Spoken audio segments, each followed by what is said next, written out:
Hello, reader. Thank you for joining us. Is the Christian Readers Community Podcast.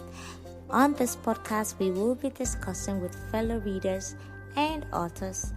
You will never lack for good conversations and recommendations of Christian books. If you're a lover of literary works, fiction and non-fiction, then you have made the right stop here. Thank you for joining us again, and I hope you listen to every podcast that we get to put out for you. Thank you.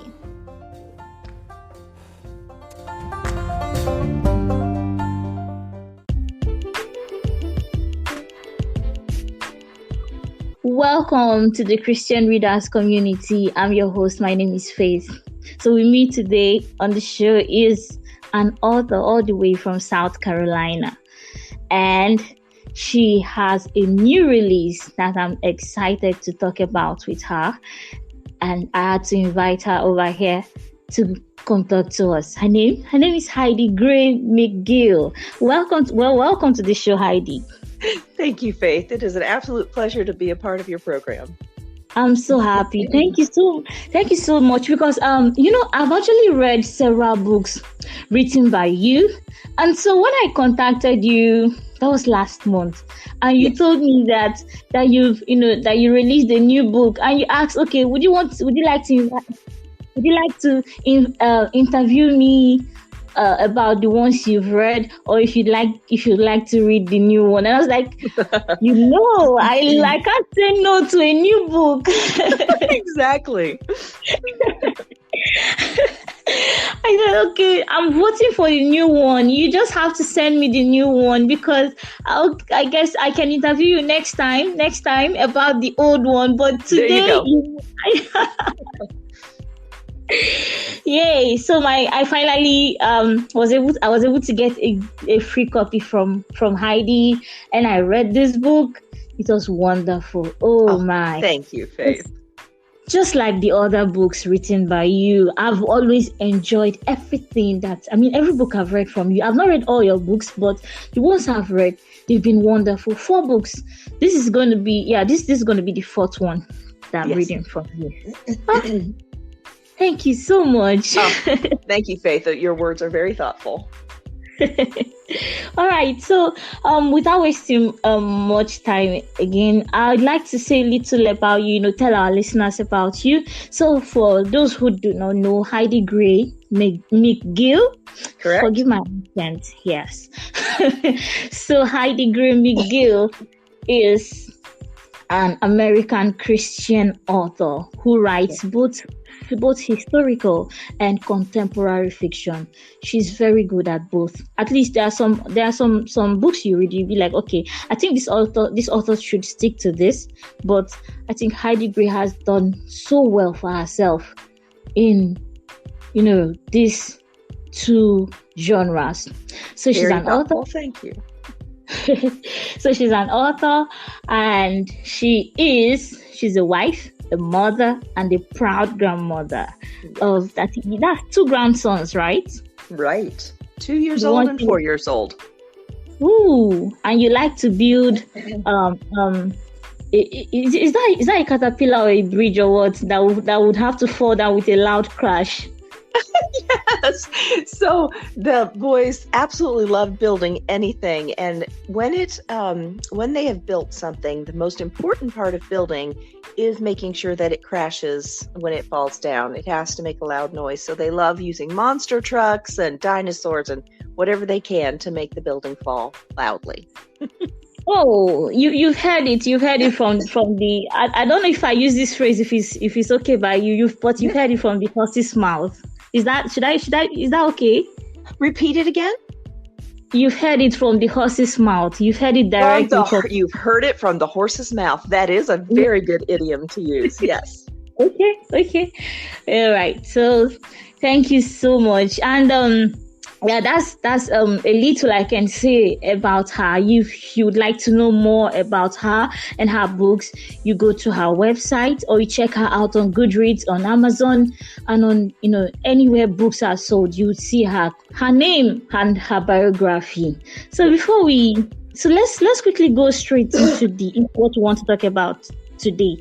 But at the end of this program, at the end of this interview, I'm going to be asking you about the Christmas spirit over there. But let's go into the main course meal.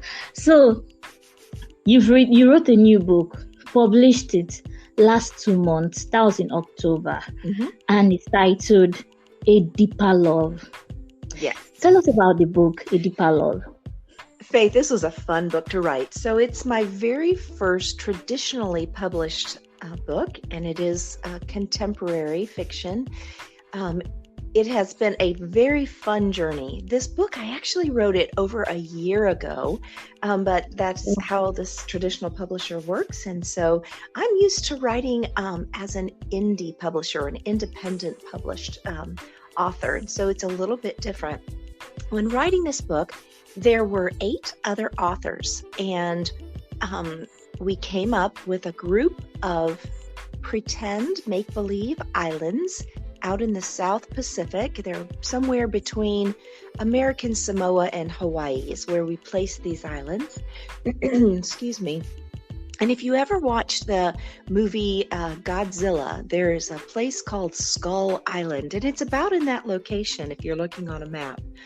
So we called them the Swameli Islands, and I apologize. I have a little bit of a cold, so I apologize for coughing. So we put them on the Swameli Islands, and each of us wrote something different, but we made it all a sense of community. So as a group of authors, a multi-author project, this was super fun. It was something that was engaging and learning to work with others in the author world. Often an author works by themselves. We live in our own little world, or sometimes literally in our own little world, and we just write without thought of others. But when you write in a multi-author project, you're learning to work with others. So this book deals with a young lady. Her name is Alicia, and she owns a scuba diving shop. She has inherited this from her Navy SEAL father, and she loves the work, but she is doing this to keep his memory alive. She's a strong businesswoman, and she has put her personal business, her desire to be a wife and a mother, she has put those things on hold because she wants the dream her father started out to come to fruition. Well, one of the best ways to make money in the scuba diving business is to have individuals who have lots of money and who are willing to spend it, work and come to your scuba diving shop. So Daniel, who is a businessman from America, who is living in Hawaii, he comes to get away from it all. He truly comes from money, he makes money, and he knows how to spend money. And she doesn't know what he looks like or what his personality is, but she's dealt with his type before. So she puts up this little blinder of, he is the type of man she expects him to be. And Daniel turns out to be completely opposite. He is a firm believer in Jesus Christ, and that just cements her heart even more to him. There are several characters in this story who help make it fun. One of them is a young girl named Tutu, and she is just a doll, and she has an absolute huge heart, and she helps cement this story together. So one of the things she loves is A Little Mermaid, and it's something that my girls and I enjoyed when they were growing up. And so part of the reason that I pulled this story in there is to connect with readers of different generations. Another person that you'll meet in this story is Tug, and he is the boat captain that Alicia uses on her scuba diving trips, but he's also the best friend of her deceased father, and he has become her best friend as well. When you get to the end of this story, A Deeper Love, you will find that there is a hint of Tug in the next one. And so sure enough, next October of 2024, my second book in that series releases, and it is called In Deep Waters, and it's Tug's story, and it is just as exciting. Yeah, we'll come to that one in a bit, because I had plans to ask you the question about that Very one. good. Yes. So we're going to come to that one. But I read this book, like I said earlier, and one good thing you did, one thing I really love about this, is that you told the story from the aspect of Alicia, and also you told the story from the side of Alicia and the other main character in the book, Daniel. Yes. So, and one thing I love about your book is how you're able to blend faith and romance, how you're able to beautifully blend these two in your book. So tell us, what inspired this story? Oh, Faith, that's a fun question. So there's a couple different things. One, I am a scuba diver. My husband and I have been diving for about 20 years. He is an extreme scuba diver. He likes to go in small caves and underwater holes, and that is not for me. He doesn't mind black water, dark water, fast water, cold water. He does not mind. I love the beautiful fish and the coral. I like to see all the colors. So part of the reason I chose this story was because it was something that I know. Scuba diving, it became a challenge for me. I am losing my sight. I am legally blind. I'm down to 5% of my peripheral vision. And so learning to explain what I have seen that someone else may have never seen became a challenge for me. And so that was another reason why I chose this, because so few people, several have snorkeled, but not everyone has been scuba diving. And there was a quote in the book that said, snorkeling is like looking at a picture from a distance, whereas scuba diving is like experiencing it in 3D. And that is so true. And I wanted my readers to be able to experience that same thing. So, yeah, I did. I experienced it. Go ahead. Thank you. Yeah, go ahead. You wanted to say something. Sorry. No. It's okay. I appreciate that you said that, because that is something that authors often don't get feedback on. I know you probably have experienced this as well in your own writing, is that reviews are wonderful, but it isn't often that someone gives you those words of feedback that help you know that you met your goal of what you set out to do. So another goal that I had while writing this, as you said, was I was doing my best to keep a faith message involved in this book, woven throughout this book, while also having that romantic theme. So, Faith, this can be a challenge. In today's society, romance and love have become a tangible thing. In other words, it might be the clothing that a woman wears that a man can see. It may be a touch, a feeling, the passion that people experience when they even just hold hands or kiss. And those things are tangible, and that some readers today have this new expectation that is the only way to experience romance is when things are what might be considered hot and heavy. But I disagree. I think romance and true love come from inside your heart, and you see the characteristics of a person and you fall in love with their heart as much as you fall in love with them. And so it's a challenge to make a book a romance story without making it steamy. And so, again, I challenged myself to make this book something that a female would just swoon over, but a male would not go, oh my goodness, and roll his eyes. It's a challenge, Faith, but it's fun. Wow. Okay. Going through this book, A Deeper Love. I read the challenges. I followed Alicia as she went through her challenges. I followed Daniel, experiencing his challenges with him as well. So, and I got to that point where Daniel had to make a decision, as well as Alicia. They both had to come to a decisive time where it's either you can't have both. You either choose one or the other. And I saw what it did to their lives, going forward. So I'd like to ask this question: what is the message that you're trying to pass through, that you're trying to pass to your readers as they read this book? What do you want them to get from this book?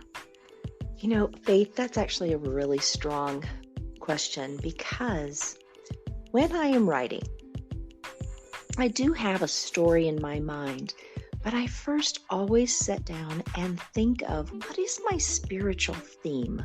What is it that I want the reader to learn through this book? Because if I go ahead and simply write this story from just a perspective of this is how things need to go, then I don't always have the opportunity to just very easily put that thread of faith into what it is that I'm writing. So the spiritual theme of this book is, it's better to give than receive.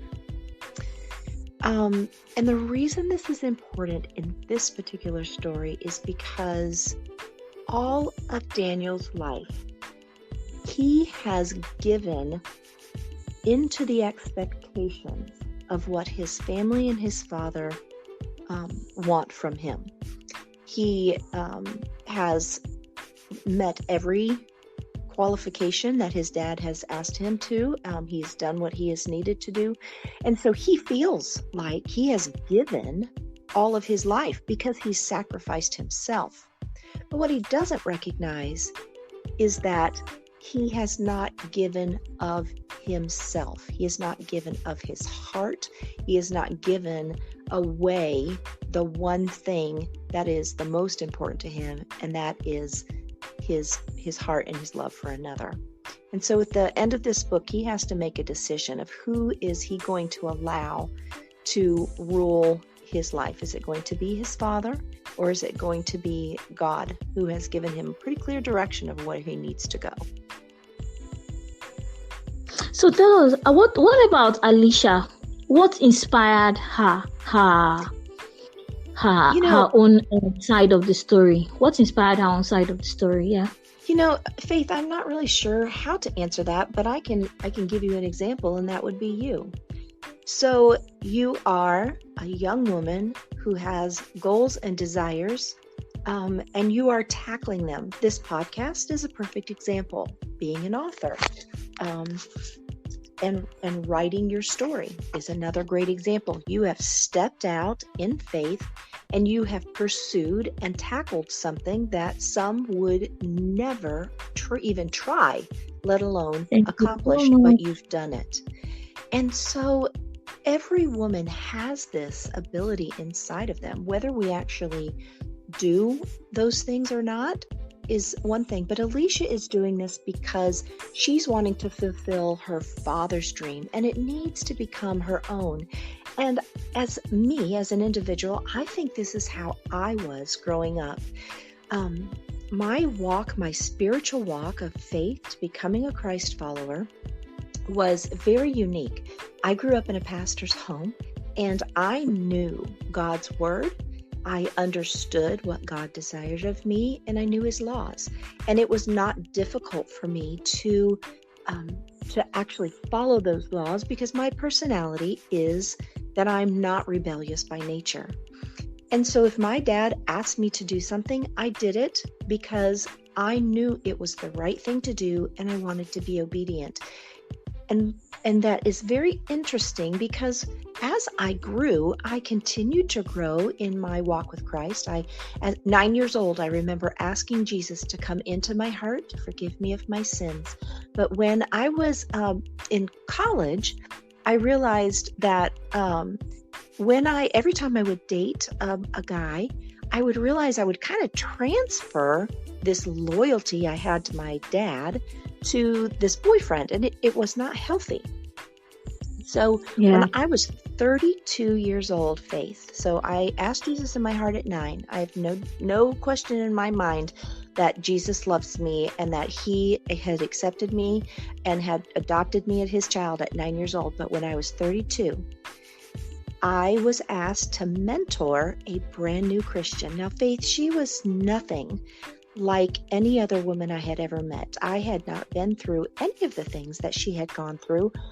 She was very worldly, and she challenged me. And it was at that point, at that age in my life, that I realized all my life I had been obedient and I had done the right things, but I had done them through works, and I had done them to serve my own Father, not my Heavenly Father.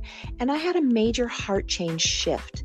And so you can only put so much into a book, but this is what happens to Alicia.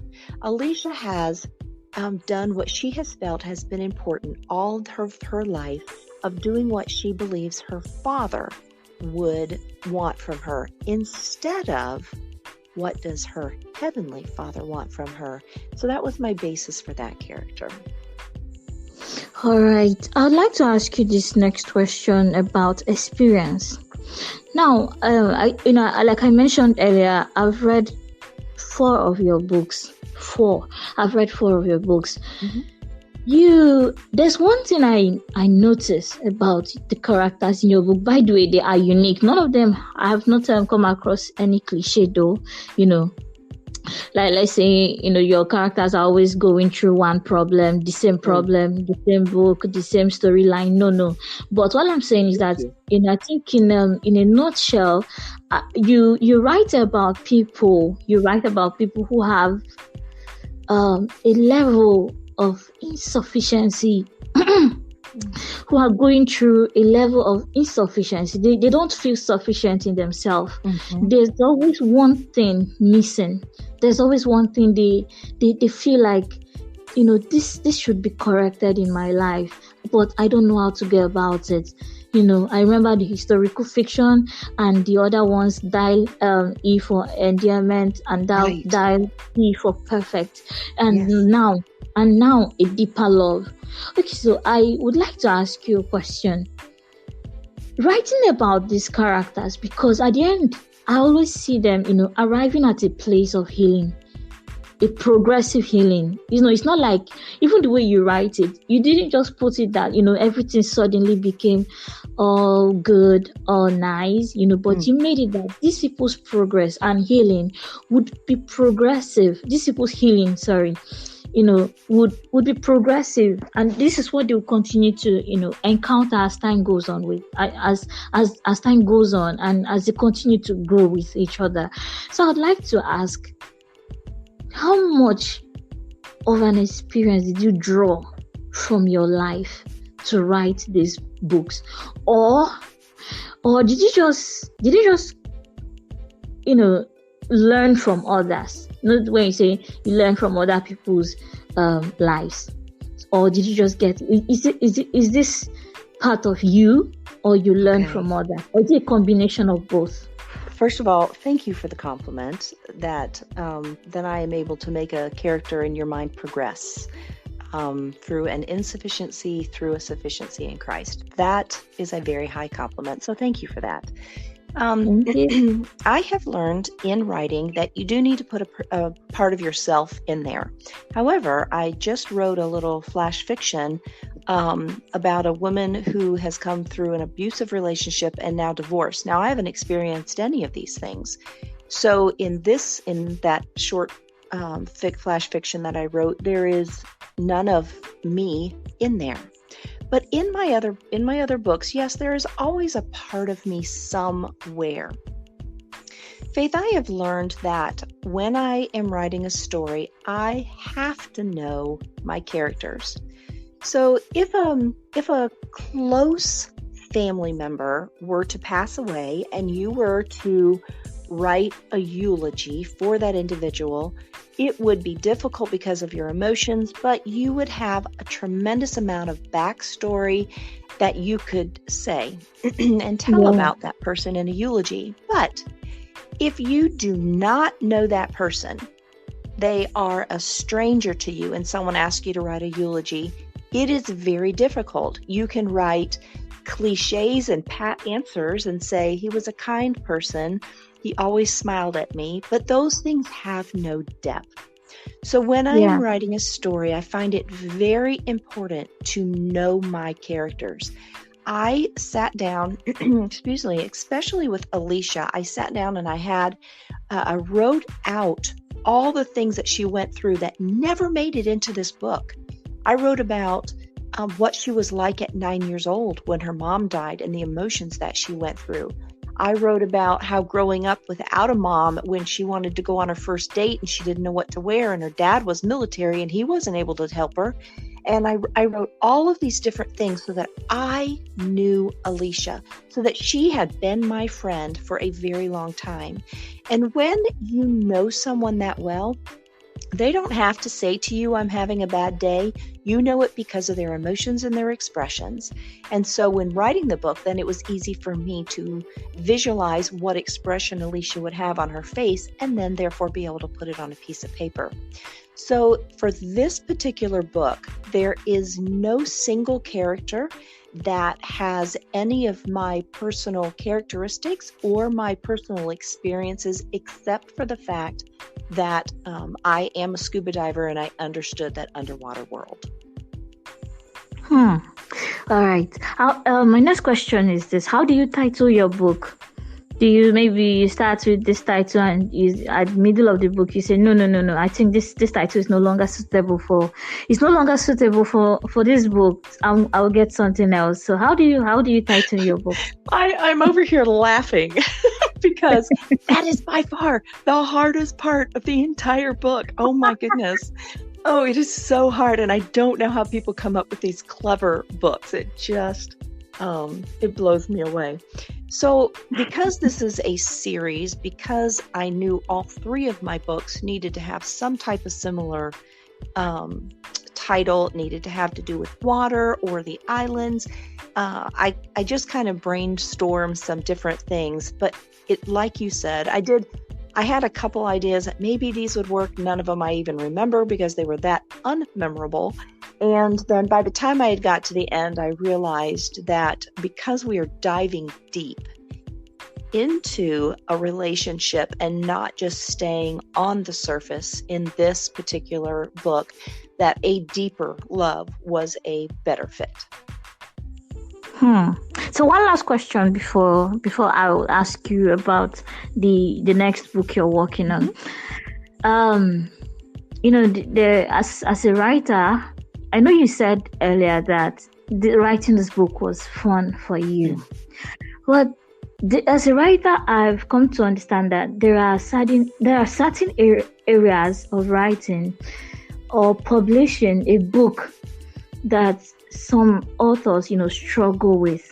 It could be the writing, the researches, the plotting of the story, the editing, and the name it. So through all these steps, what was the most difficult, or which area of this story did you struggle with? And not just with this book, but all your books. Is there anyone that pose this huge challenge to you when you're trying to publish, when you're going through the publication process? There is absolutely one thing that comes to the surface every single time, and it is my time management.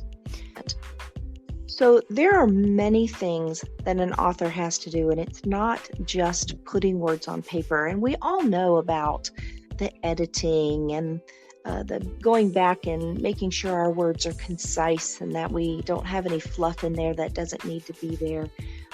Those kinds of things are common knowledge for someone who is just even starting the author process. But there is a whole new realm of things that need to be done. And part of that is marketing. You can put a book, anybody can put a book up on Amazon. It does not matter the quality of the book.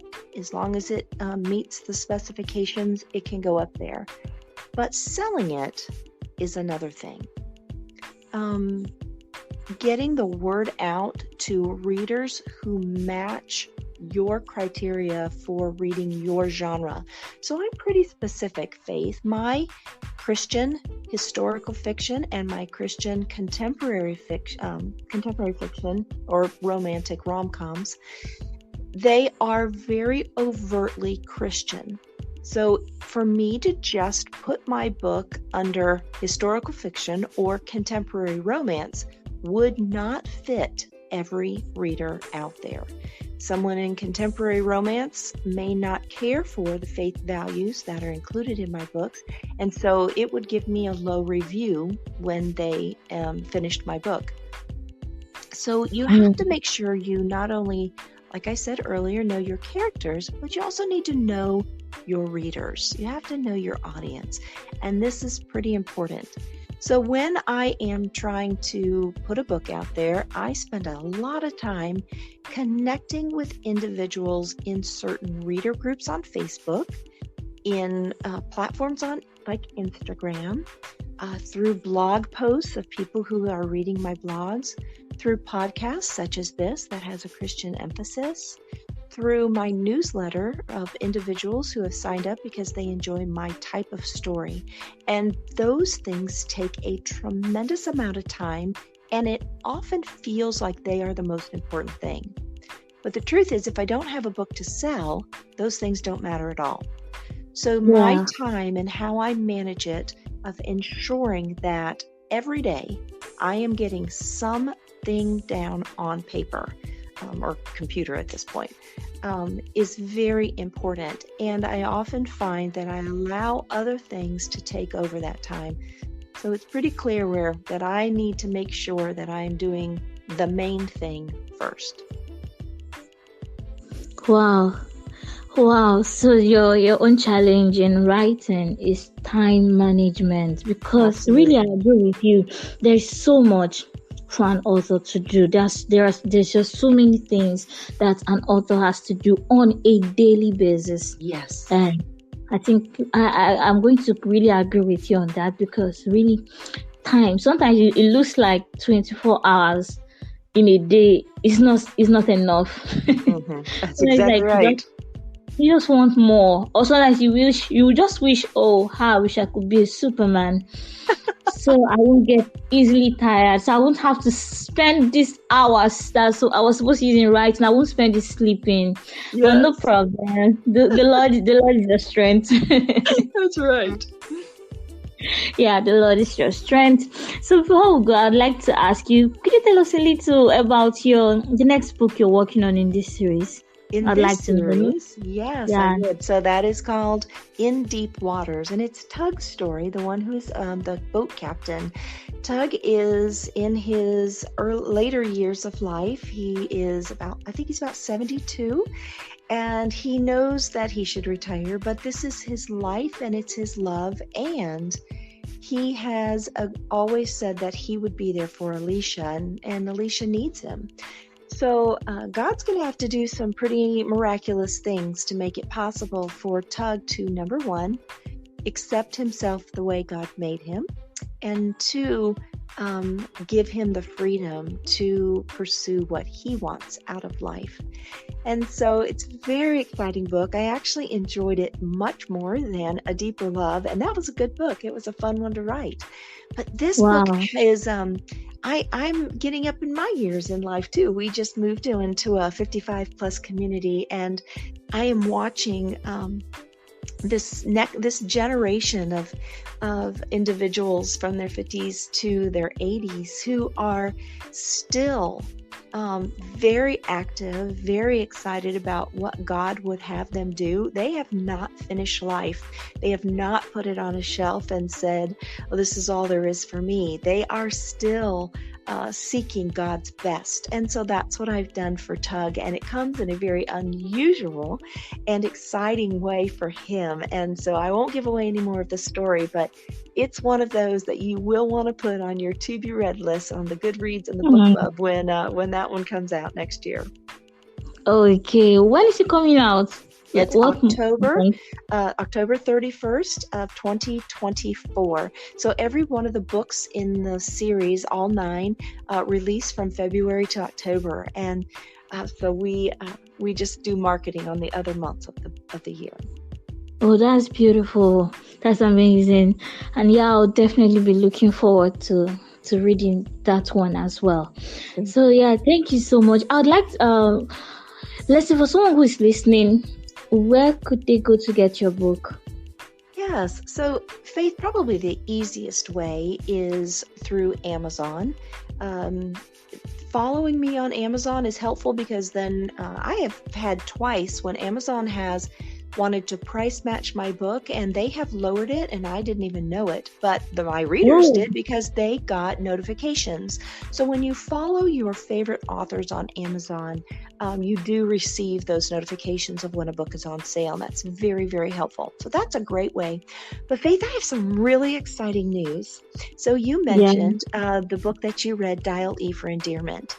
And that was my very first attempt at writing a contemporary romance. And it was a great story. It is truly a short novella, but it has a blind main character. And in that story, I went ahead and wrote a lot of my own personal stories. Well, I am excited to announce that book is just now being put as audiobook. It's being narrated. But what's really exciting, Faith, and this just makes goosebumps, is it's being narrated by a blind narrator. Wow. Awesome. Awesome. Her name is Annie Donnellan, and she has been blind since birth. She has read my book with Braille, and she is making it into an audiobook, and it's fabulous, absolutely fabulous. Absolutely. Yeah, I agree. Very beautiful.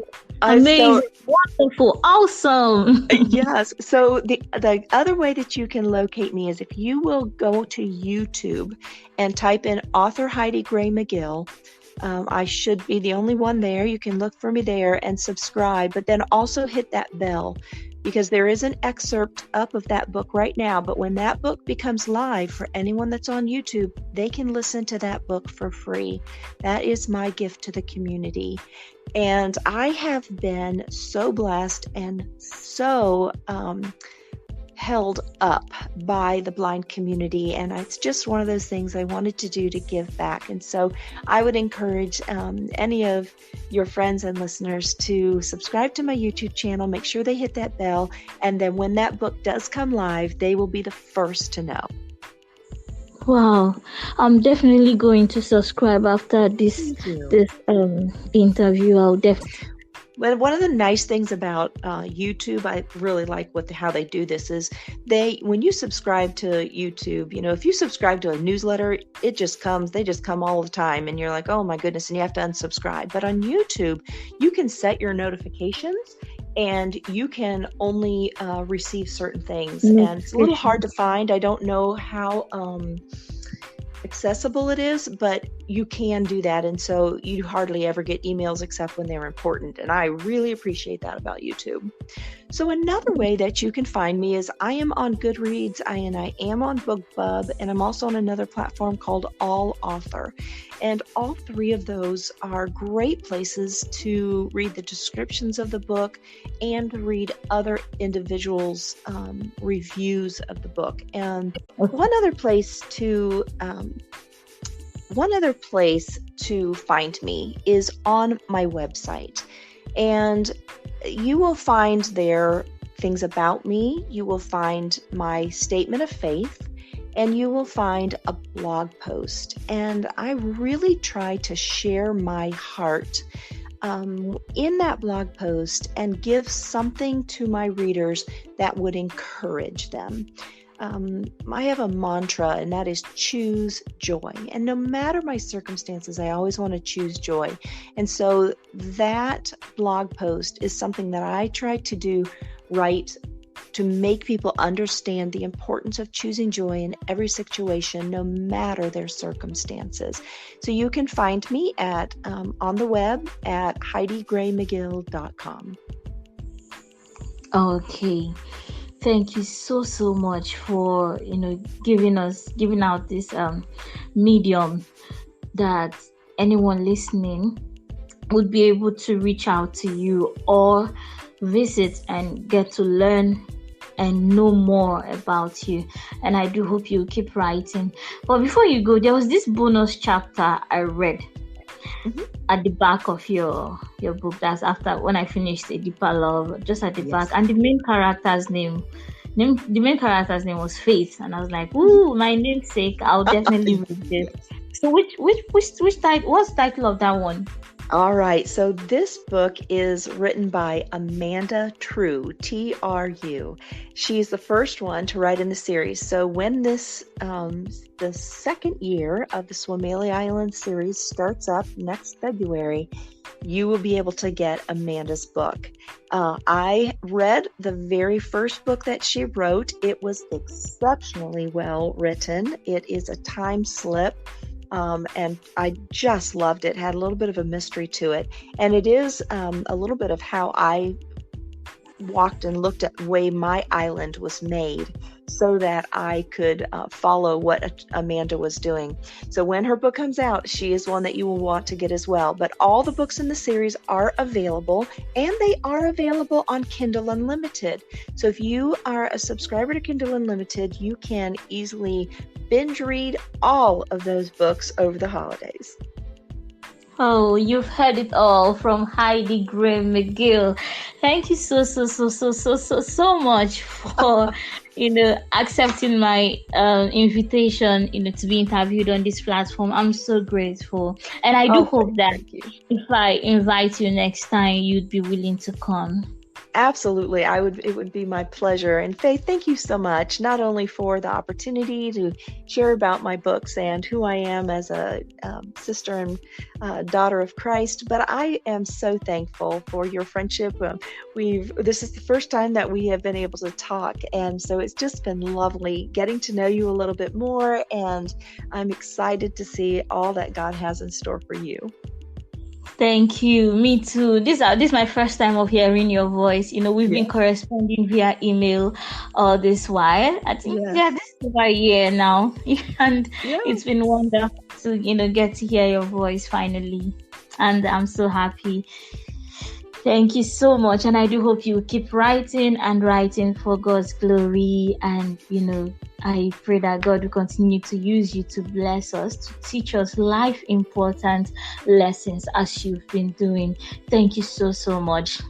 And dear listeners, this is where we'll be drawing the curtain for today. So until I come your way again next time, I would like to say remain safe, be blessed, and bye-bye, everyone. Thank you.